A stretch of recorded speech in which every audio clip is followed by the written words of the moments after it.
The most alarming thing about Jannik Sinner right now isn't that he lost at the French Open. It's that his own body told us this was coming 5 months earlier in Melbourne, and almost nobody connected the two. This isn't outrage content built on one bad afternoon. This is 2 documented physical collapses, 4 months apart, backed by medical timeouts, match data, and on-record analysis from 2 Grand Slam champions who rarely agree on anything, Agassi and John McEnroe. Start with the system that made Sinner the best player on the planet. His whole game runs on early contact and flat, heavy strikes that take time away from the opponent before a rally ever develops. He dictates from the center of the baseline. He ends points fast through arguably the best return in the men's game right now. His kill zone lives in short to medium exchanges, 4 to 9 shots, where raw ball speed decides the point before fatigue ever enters the conversation. But that system has one condition buried inside it. It assumes the match never asks his body for more than it's built to give. Take that assumption away, and the same weapons that make him dominant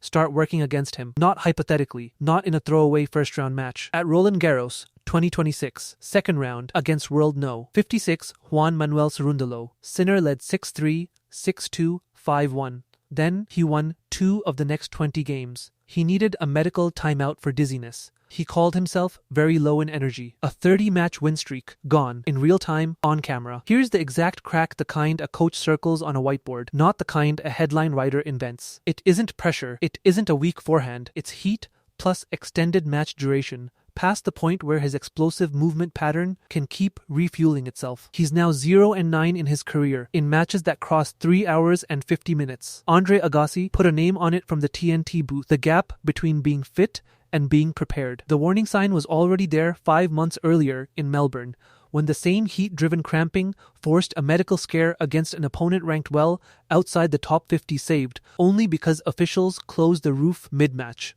2 rounds later, in a 5-set semifinal marathon against Djokovic that ran past 4 hours, he lost anyway. Take the roof away in Paris, and the warning became the result. This mirrors something tennis has already lived through. Early in his career, Novak Djokovic retired from 7 matches in 3 seasons, doubled over with cramps and breathing problems that commentators assumed were nerves or undertraining. In 2010, his team traced it to gluten intolerance. He overhauled his diet. The next season, he won 3 majors and 43 straight matches to start the year. John McEnroe, asked about Sinner's pattern, made almost the same diagnosis, calling it not a new issue, something that's shown up 3 or 4 different occasions over a couple of years. And here's what nobody is connecting yet. Sinner's camp is already running that exact playbook. The reported battery of testing in Milan this month, described as having his body turned inside out, isn't damage control. It's the modern version of the bread test that found Djokovic's answer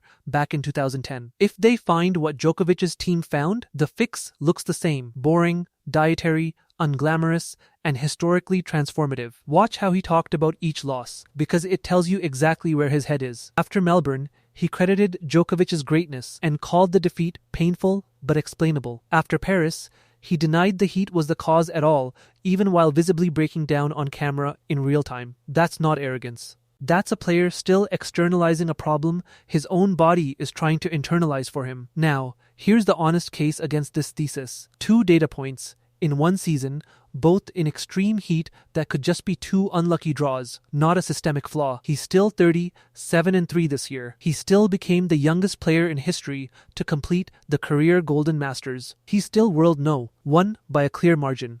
A smaller analyst would stop there, but I still hold the position, because the one variable that stayed constant across 2 different surfaces, 2 different opponents, and 2 different tournaments was heat plus extended duration, and that's not coincidence. That's a threshold. Now let's zoom out.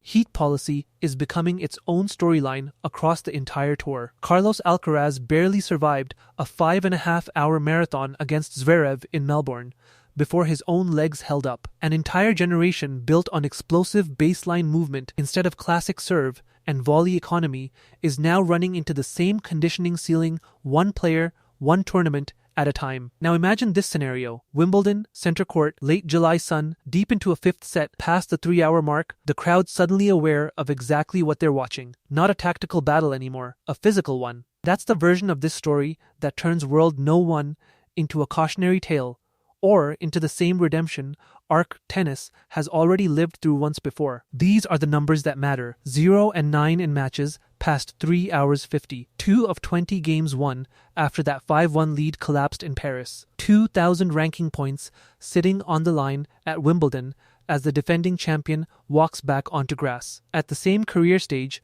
Djokovic's body was a liability before it became his greatest asset. These aren't random numbers.